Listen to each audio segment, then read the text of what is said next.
Salut, alors aujourd'hui je vais vous montrer comment vous pouvez créer un bouton professionnel en quelques secondes, que ce soit pour votre chaîne YouTube, pour un bouton abonnez-vous, ou pour votre page Facebook, un bouton like, ou tout simplement un bouton d'achat si vous avez un produit que vous vendez en affiliation, un produit que vous avez créé, que vous vendez sur votre site web. Alors le problème avec les boutons, c'est que vous cherchez par exemple des fois sur Google Images, mais vous trouvez pas vraiment le type de bouton que vous voulez, ou peut-être de la même manière, vous savez pas non plus comment customiser ces boutons une fois que vous avez une image pour lui donner un look vraiment professionnel. Vous savez peut-être pas comment utiliser Photoshop ou des logiciels comme GIMP pour faire de la retouche d'image, ou tout simplement vous n'avez pas le temps de le faire. Ou alors vous avez peut-être déjà essayé d'avoir des boutons, de les retoucher un petit peu avec Paint ou des logiciels un peu basiques et ça donne un effet vraiment dégueulasse. Donc ce que je vais vous montrer, vous allez voir en quelques secondes, vous allez avoir un bouton qui donne un look professionnel. Donc le premier truc à faire, c'est de se rendre sur ce site web buttonoptimizer.com. Et dessus, vous pouvez complètement customiser votre bouton. Admettons qu'on veut faire un bouton pour votre chaîne YouTube, abonnez-vous. Donc ici, vous avez la couleur de base. Donc on va laisser rouge, ça ressemble bien au logo de YouTube. On peut mettre ici un texte, par exemple, abonnez-vous, avec un point d'exclamation. Donc ça rend pas mal. Ici, vous choisissez la police de caractère que vous voulez. Vous choisissez la grosseur de police, comme ça. Si c'est italique ou pas.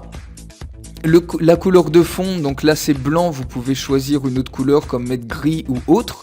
Ici padding, c'est la taille en fait du bouton que vous voulez avoir, donc en vertical et en horizontal.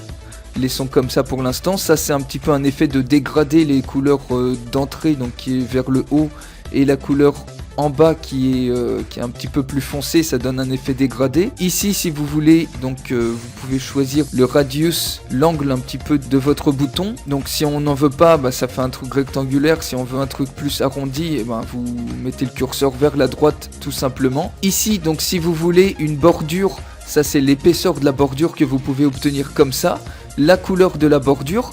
Et là ce qui est génial, c'est que vous pouvez avoir un icône. Donc admettons vous voulez faire le truc pour YouTube, alors vous cliquez ici, vous tapez YouTube, et là vous avez plein d'icônes que vous pouvez directement insérer. Admettons qu'on mette un icône, par exemple allez YouTube, celui-là, ça y est, directement ça s'insère.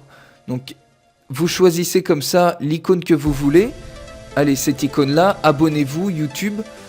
Voilà, et vous pouvez choisir de le mettre après cette icône, etc.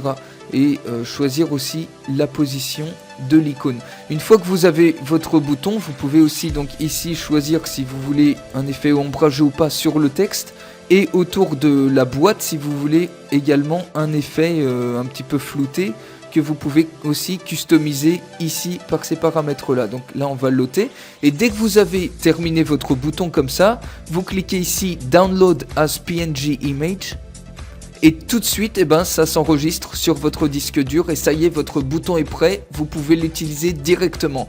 Donc utilisez surtout ce site web, il est vraiment génial pour créer des boutons en quelques secondes, vous pouvez l'utiliser dès maintenant.